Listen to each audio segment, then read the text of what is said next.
Hello friends, welcome to our channel. My name is Gagan.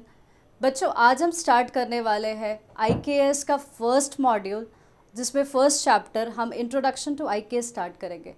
बच्चों, last class में हमने देखा था कि सिलेबस क्या है आईकेएस का। हमने 1, 2, 3 मॉड्यूल्स, तीनों के तीनों मॉड्यूल्स एक एक करके हमने सारा सिलेबस पूरी डेप्थ पे देखा।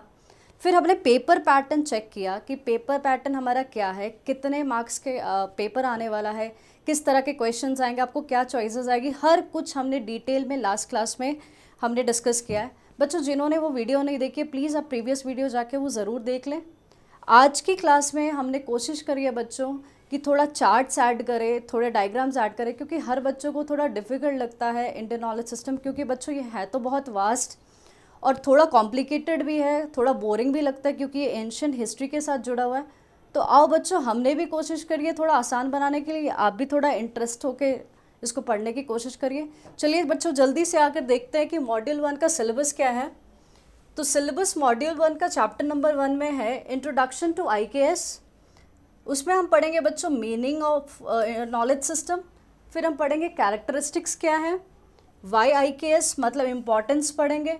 मैकॉले एजुकेशन पॉलिसी जो हमने लास्ट क्लास में भी डिस्कस करी है 1835 वाली, वो हम डिस्कस करेंगे। फिर impact of Macaulay's education policy, need of revisiting ancient Indian traditions. फिर बच्चों स्कोप देखेंगे। स्कोप में हमने देखा है कि यूनिवर्सैलिटी ऑफ आईकेएस देखेंगे। Development from earliest times to 18th century C, जहाँ पर हम वेदास से लेकर एंशियंट, मेडाइवल और मॉडर्न हिस्ट्री को देखेंगे, कैसे हमारा एजुकेशन डेवलप हुआ। फिर हम देखेंगे ट्रेडिशन ऑफ आईकेएस, जहाँ पर हम देखेंगे ancient education system, home, gurukul, pathshalas क्या है। फिर universities and ancient education centres में हम देखेंगे कि तक्षशिलाज हो गया, आपका विक्रमशिला हो गया, ये सारी चीज़ें कवर हो जाएंगी। Relevant sites in the vicinity of the institute की, आपके इंस्टीट्यूट के आसपास जो साइट्स है हम वो बच्चों देखने की कोशिश करेंगे, जैसे कि example gateway of India, red fort हो गए इसमें। वाटर मैनेजमेंट एट कान्हेरी की अगर हम बात करते हैं, कान्हेरी कहाँ है, संजय नेशनल पार्क जो हमारा मुंबई में है वहाँ पर है। हम उसमें वाटर मैनेजमेंट देखेंगे कि वाटर मैनेजमेंट किस तरह किया जाता है। उसमें बच्चों इंजीनियरिंग स्किल्स दिखाई गई हैं, बहुत ही खूबसूरत। फिर एक टेम्पल है जो कि शिव टेम्पल है अंबरनाथ में, हम उसकी डिटेल भी देखते हुए चलेंगे। तो बच्चों, आज का जो हमारा टॉपिक है that is Indian knowledge system. Indian knowledge system है क्या, हम उसकी डेप्थ में जाने की थोड़ी कोशिश करते हैं। तो बच्चों, ये जो आप देख पा रहे हो ना, this is your Indian knowledge system, यही हम पढ़ने वाले हैं पूरे इंडियन नॉलेज सिस्टम में। तो इंडियन नॉलेज सिस्टम को हम क्या कहते हैं बच्चों, भारतीय ज्ञान परंपरा। आप ये लोगो देख पा रहे होंगे शायद। This is powered by AICTE। AICTE का फुल फॉर्म क्या है, all India council for technical education. तो बच्चों, आज हम डिस्कस जो करने वाले हैं, इसमें आप जो डायग्राम्स देख पा रहे हो, यही सारा हमारा इंडियन नॉलेज सिस्टम है, जिसमें आप देख पा रहे हो दिस इज़ योगा, ये आप देख पा रहे हो गुरुकुल सिस्टम देख पा रहे हो, ये हो गया आपके चाणक्य जी, ज़ीरो जिन्होंने इन्वेंट करा। फिर कुछ आप स्क्रिप्चर्स, आर्किटेक्चर वर्क है, डांस देख पा रहे हो, फोक डांसेस हैं। फिर आप मार्शल आर्ट्स देख रहे हो। फिर आप देख रहे हो कि वेदास वगैरह की बात हो रही है, म्यूज़िक है, फिर आयुर्वेदा है, फिर आप आर्किटेक्चर वर्क देख रहे हो। तो बच्चों, ये सारी चीज़ें क्या है, ये सारी चीज़ें ही हम आज पढ़ने वाले हैं, और इसी को हम क्या कहते हैं, इंडियन नॉलेज सिस्टम। ठीक है, तो चलो बच्चों, आते हैं थोड़ा आगे की तरफ, हम डिटेल पढ़ने की कोशिश करते हैं कि meaning of Indian knowledge system क्या है। बच्चों, इंडियन नॉलेज सिस्टम जो है ना, वो 3 वर्ड से मिलकर बना है। क्या, एक है इंडियन, दूसरा है नॉलेज, और तीसरा है सिस्टम। एक एक करके मीनिंग समझने की कोशिश करते हैं। Indian, by this term we mean the indigenous sources of knowledge generated by Indian society. The current political formation called India is the recent origin and is not alone, does not qualify to be India। तो बच्चों, आज का जो map है, क्या हम उसकी बात कर रहे हैं, जो पॉलिटिकल मैप आज जो हम देखते हैं बच्चों, क्या हम उसकी बात करें, नहीं, ये हम उस समय की बात कर रहे हैं जब ये अनडिवाइडेड इंडिया था। दैट मीन्स अखंड भारत की बात कर रहे हैं। तो जब हम इंडिया की बात करेंगे तो हम इंडिया को किस कॉन्टेक्स्ट में लेंगे बच्चों, अखंड भारत के कॉन्टेक्स्ट में लेंगे। इसका मतलब क्या है, geographical area spanning from Burma on the east to Afghanistan in the west. तो अखंड भारत के लिए बच्चों एक बार हम मैप की ओर चलते हैं तो आपको चीज़ें ज़्यादा क्लियर हो जाएगी। ये देखो बच्चों मैप, ये कौन सा मैप है? अखंड भारत का मैप है। अब हम कोशिश करते हैं इसको थोड़ा समझने की। अखंड भारत का मतलब क्या है? बर्मा से लेकर ईस्ट बर्मा, अफगानिस्तान आप देख पा रहे हो बच्चों, ये कहाँ है? वेस्ट पे दिख रहा है। तो यहाँ से लेकर यहाँ तक और यहाँ से लेकर यहाँ तक, ये सारा क्या है? अखंड Bharat. That means what? Burma, जिसे अब हम म्यांमार कहते हैं, वो ईस्ट से, अफगानिस्तान जो हमारा वेस्ट पे है, और ऊपर जो हमारा हिमालयस माउंटेन है, नीचे तक इंडियन ओशन, ये पूरा का पूरा क्या है? दिस इज अखंड भारत। आई होप बच्चों आपको अखंड भारत का मतलब अब समझ में आया होगा कि अखंड भारत हम किसे कह रहे हैं। तो आइए आप कंटिन्यू करते हैं। This region has common culture, literary and social practices and has witnessed continuous exchange of people and ideas। तो आपने बच्चों जो अखंड भारत देखा उसमें जो कल्चर्स है वो सारे के सारे कल्चर्स क्या है? सिमिलर है। जितनी रिलीजियस प्रैक्टिसेस है वो क्या है? सिमिलर है। सोशल एक्टिविटीज़ क्या है? सिमिलर है। और आप बार बार देख रहे हो कि लोग एक जगह से दूसरी जगह जा सकते हैं बीच में, फिर आइडियाज़ भी एक जगह से दूसरी जगह ट्रांसफ़र हो सकते हैं through out the history of undivided India. Despite several political formations, बहुत सारे पॉलिटिकल फॉर्मेशंस होने के बाद ये प्रिंसली स्टेट्स ने भी बहुत सालों तक रूल किया, फिर भी society was unified under common umbrella of social practices. तो बच्चों आसानी से थोड़ा समझने की कोशिश करते हैं इसे। जब हम इंडियन की बात करते हैं, इंडियन नॉलेज सिस्टम में, तो इंडिया की बात हम वो पॉलिटिकल इंडिया जो आज के समय 76 ईयर्स पहले 1947 से पहले जो मतलब 1947 में जो बना, हम उसकी बात नहीं कर रहे हैं। हम किसकी बात कर रहे हैं? ये 7500 पहले सालों पहले जो बना था ना अखंड भारत, मतलब अगर हम नॉर्थ से हिमालय से लेकर साउथ अगर इंडियन ओशन तक लेते हैं, फिर यहाँ ईस्ट से लेकर वेस्ट तक लेते हैं, म्यांमार से लेकर हम अफगानिस्तान लेते हैं, तो ये बच्चों पूरा का पूरा क्या हो गया? अखंड भारत। तो इनकी जो कल्चरल प्रैक्टिसेस थी, सोशल प्रैक्टिसेस थी, सब क्या थी? सिमिलर थी। लोग एक जगह से दूसरी जगह जा पा रहे थे, आइडियाज़ भी इधर से उधर हो जाते थे। एग्जाम्पल की तरफ देखते हैं तो एक चाणक्य, आपने सबने सुना होगा। चाणक्य ने एजुकेशन कहाँ से ली थी? तक्षशिला से ली थी। अब तक्षशिला कहाँ है बच्चों? तक्षशिला पाकिस्तान में है, ठीक है। और इन्होंने क्या किया था? Mauryan empire with Pataliputra as the capital. इन्होंने कैपिटल, मौर्यन एम्पायर के थे, कैपिटल क्या बनाया? Pataliputra. Now what is Pataliputra? Pataliputra है कहाँ? This is Patna, that is in Bihar. फिर हम और एक एग्जाम्पल लेते हैं, पाणिनि का एग्जाम्पल लेते हैं बच्चों। पाणिनि कौन थे? द फेमस ग्रामेरियन थे, ठीक है। संस्कृत ग्रामर में बहुत प्रसिद्ध व्यक्ति थे ये कहाँ के थे? ये गंधारा के थे। अब ये गंधारा का है, again we are talking about somewhere in Pakistan, ठीक है। तो बच्चों ये सारे एग्जाम्पल हो गए आपके इंडियन से, ठीक है। नेक्स्ट पॉइंट अगर हम देखते हैं, ये तो हमारा फर्स्ट पॉइंट था इंडिया का।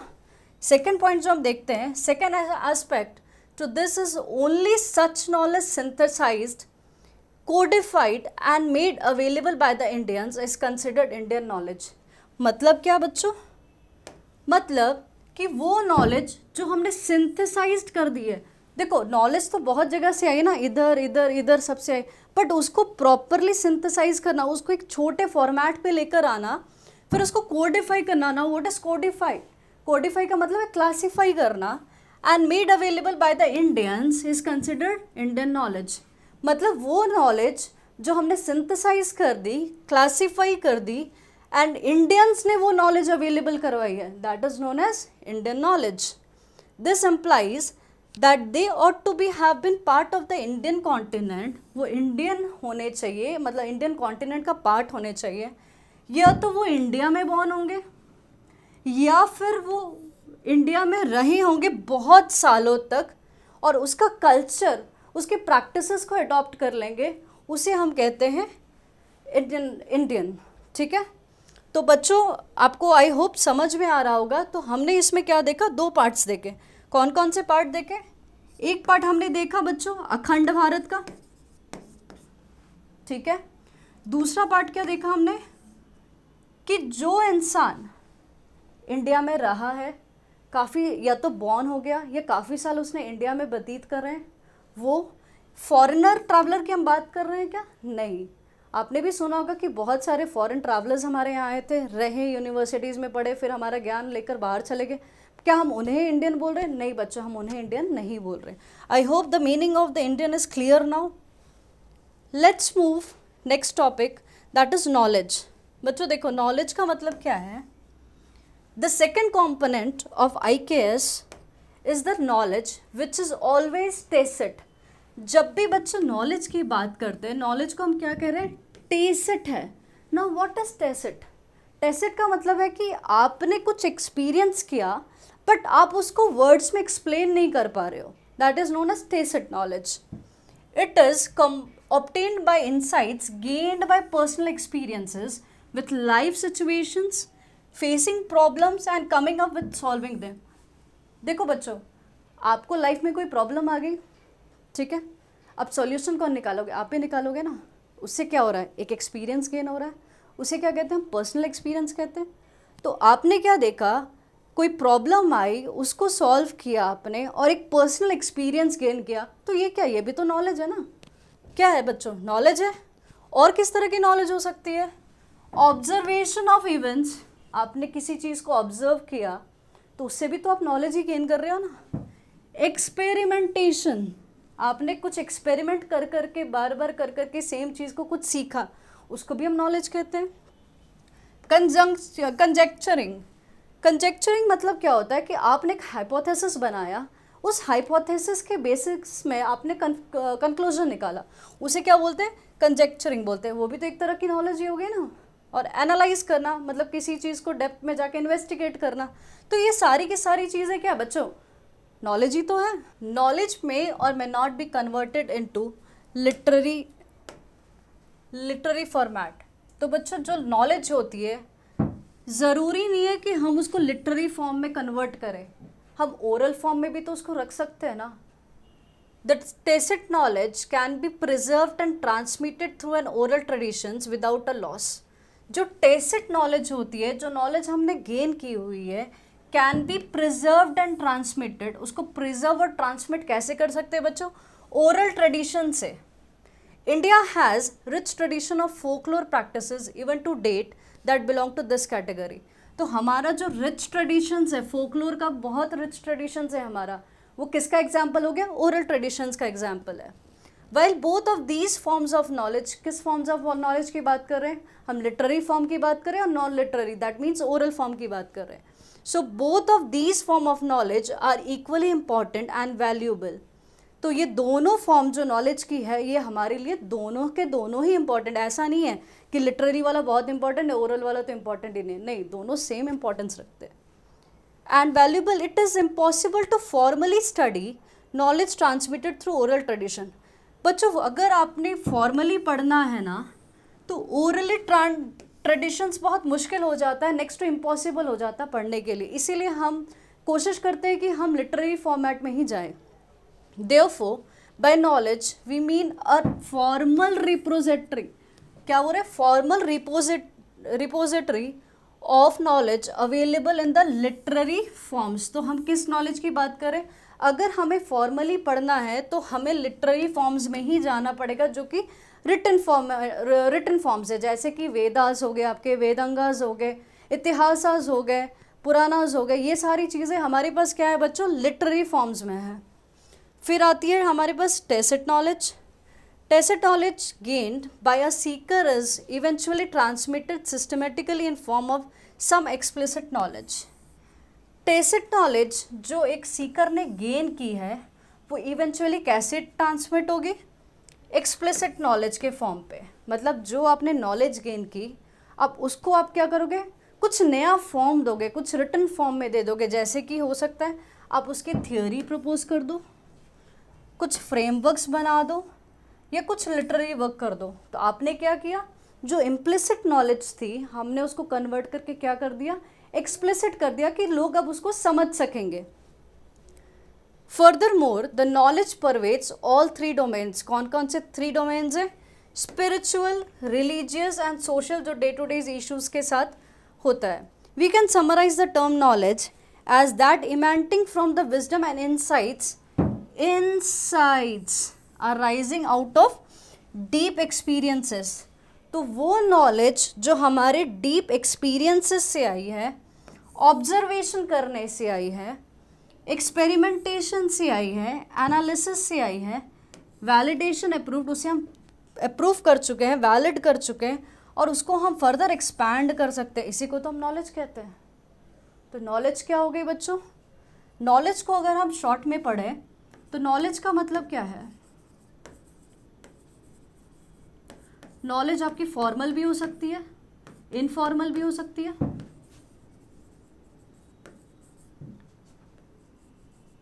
और क्या हो सकती है? लिटरेरी फॉर्म में भी हो सकती है, नॉन लिटरेरी फॉर्म में भी हो सकती है. और क्या कह सकते हैं हम? ये सारी चीज़ें जो हमने गेन की है एक्सपीरियंस से, ऑब्जर्वेशन से, एक्सपेरिमेंट से, ये सारी के सारे हमने जो ज्ञान लिया, ये जो अंडरस्टैंडिंग क्रिएट करी है, ये सारी की सारी क्या है बच्चों? नॉलेज ही तो है. चलो आगे चलते हैं. नेक्स्ट पार्ट है बच्चों system. By system in IKS we mean structured methodology. कौन सी methodology? Structured methodology and classification scheme to access the available corpus of knowledge. जो भी आपके पास नॉलेज अवेलेबल है उसको एक प्रॉपर स्ट्रक्चर पे लगाना बच्चों बहुत ज़रूरी होता है. नहीं तो आम भाषा में तो समझ में नहीं आएगा ना. आपने नॉलेज यहाँ से ले ली, यहाँ से ले ली और प्रॉपर एक स्ट्रक्चर नहीं हुआ तो उसको समझोगे कैसे? ऐसे फॉर एग्जांपल अगर मैं IKS पढ़ाऊँ, एक टॉपिक मैं फर्स्ट मॉड्यूल का उठा लूँ, फिर सेकंड का उठा लूँ, फिर कहीं और का उठा लूँ, तो क्या आपको समझ में आएगा? नहीं ना. तो ऐसे ही जो नॉलेज होती है उसको प्रॉपरली सीक्वेंस में लगाना, फिर उसको क्लासीफाई करना, फिर उसमें एक लॉजिकल रिलेशनशिप बनाना, that is what is system. By inherent nature knowledge could be accessed in any manner depending upon. Knowledge तो किसी के हिसाब से भी हो सकती है ना, वो अपने इंटरेस्ट से ले सकता है, क्या पर्पस है उस हिसाब से, कैपेसिटी क्या है उसकी उस हिसाब से एक्सेस कर सकता है. ठीक है, तो हम एक्सेस कैसे करते हैं? हमारा इंटरेस्ट किस में है, हमारा पर्पस क्या है, हमारी कैपेसिटी कितनी है, उस हिसाब से तो हम नॉलेज को एक्सेस करेंगे ना. For an uninitiated this vastness could throw a challenge as a seeker may be clueless. तो अगर ये प्रॉपरली बच्चों अरेंज या सिस्टमेटाइज्ड वे से आप उसको ऑर्गेनाइज नहीं करोगे तो जो सीकर है, जो नॉलेज गेन करना चाहता है, वो क्या हो जाएगा? क्लूलेस हो जाएगा. उसको पता ही नहीं है कि मैं स्टार्ट कहाँ से करूँ और प्रोसीड कैसे करूँ. वो तो कन्फ्यूजन में ही रह जाएगा ना. Therefore the available knowledge needs to be collected. जो भी नॉलेज है उसको हमें क्या करना पड़ेगा? कलेक्ट करना पड़ेगा, उसको ग्रुप करना पड़ेगा. ग्रुप मीन्स क्लासीफाई प्रॉपरली करना पड़ेगा और लॉजिकली उसको अरेंज करना पड़ेगा. तभी तो एक फ्रेमवर्क रेडी होगा ना. Codification and classification of the available knowledge using a definite framework would constitute one dimension of the system in IKS. एक डायमेंशन क्या होगा कि आपने ये नॉलेज लिया, वो नॉलेज को क्या करो? कोडिफाई करो. नॉलेज को क्या करो? क्लासीफाई करो. ये इसका है, ये इसका है, ये इसका है, उसको प्रॉपरली क्लासिफिकेशन करो, एक प्रॉपर फ्रेमवर्क में लेकर आओ. सबसे पहला काम सिस्टम में यही होता है. The another important requirement is the interconnection between the parts of the knowledge. देखो बच्चों, समझने की कोशिश करो ज़रा. मान लो आपने कोई नॉलेज ली, उसको क्या करोगे? पहले क्लासीफाई कर दिया. मान लो ये दो पार्ट में आपने क्लासीफाई कर दिया. उसके बाद आप क्या दिखाओगे? ये दोनों के बीच में कुछ ना कुछ तो रिलेशन होगा ना, कुछ लॉजिकल रिलेशन तो दिखाओगे ना. The important requirement is the interconnection between the parts of the knowledge in classification framework. The framework used to represent should also provide some logical relationship between different parts of the proposed framework. तो क्या interconnection इनके बीच में भी होगा और interconnection इनके बीच में भी होगा, तभी तो एक आपका जो फ्रेमवर्क है उसमें कुछ मतलब क्रिएट होगा.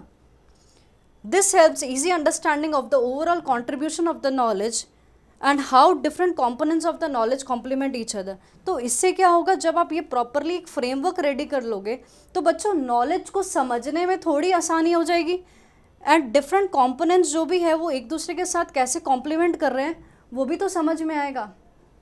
अब सेम अगर हम इंडियन नॉलेज सिस्टम की अगर हम बात करते हैं, बच्चों हम लोगों ने भी जो इसको कोशिश किया है, हमने भी इसको पार्ट बाय पार्ट पढ़ाने की कोशिश की है, फिर कुछ डायग्राम्स दिखाए। तो इससे क्या हो रहा है, आपको भी तो नॉलेज वो जो हम दे रहे हैं वो भी आपको कोडिफाई कर रहे हैं, क्लासीफाई कर रहे हैं, ताकि आपको भी तो आसानी से वो समझ में आए और रिटेन कर पाओ आप। I hope you are getting my point. तो चलो बच्चों IKS का एक बार फ्रेमवर्क देख लेते हैं। तो IKS का जब हम फ्रेमवर्क देखते हैं तो कितने पार्ट में डिवाइडेड है, लिटरेरी एंड नॉन लिटरेरी। क्या है, एक लिटरेरी और दूसरा है नॉन लिटरेरी। लिटरेरी का मतलब क्या है, something in written form. Non literary का मतलब क्या, मतलब oral traditions. Literary again 3 part में डिवाइडेड है बच्चे, कौन कौन से, सनातन धर्म, ठीक है, और भी धार्मिक ट्रेडिशंस है कुछ, और क्या है, रीजनल है, ठीक है।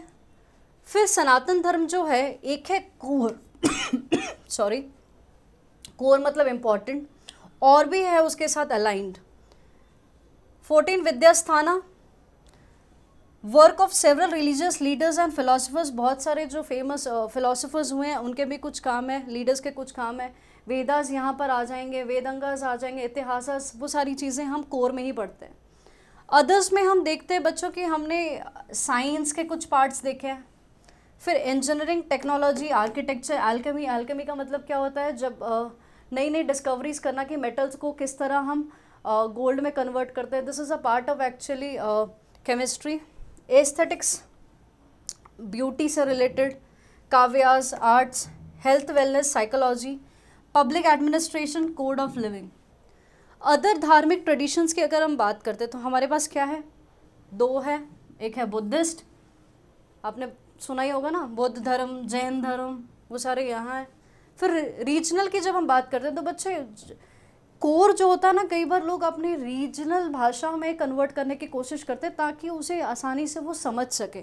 तो बहुत सारे ऐसे रिलीजियस हमारे टेक्स्ट हैं, बहुत सारे लिटरेचर हमें रीजनल भाषाओं में भी अवेलेबल है। Wealth of religious and other literature in all major Indian languages.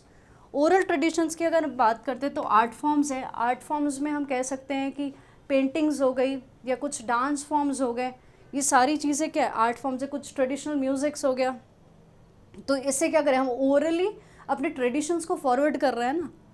फिर आ गया health, Ayurveda, food and life practices. Folklore का मतलब क्या होता है, ओल्ड स्टोरीज़ की हम बात कर रहे हैं जो ट्रेडिशनली हम फॉलो करते आ रहे हैं। तो चलो बच्चों, ये था हमारा framework, classification framework. I hope आपको समझ में आया होगा। एक बार क्रक्स देख लेते हैं बच्चों। क्रक्स क्या है, इंडियन का मतलब क्या है, meaning the indigenous sources of knowledge generated by Indian society. वो नॉलेज जो इंडियन सोसाइटी ने जनरेट की है उसको हम क्या बोलते हैं, इंडियन। हमने इसको 2 पार्ट में डिवाइड किया था, one was geographically and the another one was demographically. Geographically की अगर हम बात करते हैं, द अनडिवाइडेड इंडियन सब कॉन्टिनेंट। जोग्राफिकली आपको एक मैप दिखाया था जहाँ पर अखंड भारत मैंने बताया था, वो हो गया जोग्राफिकली।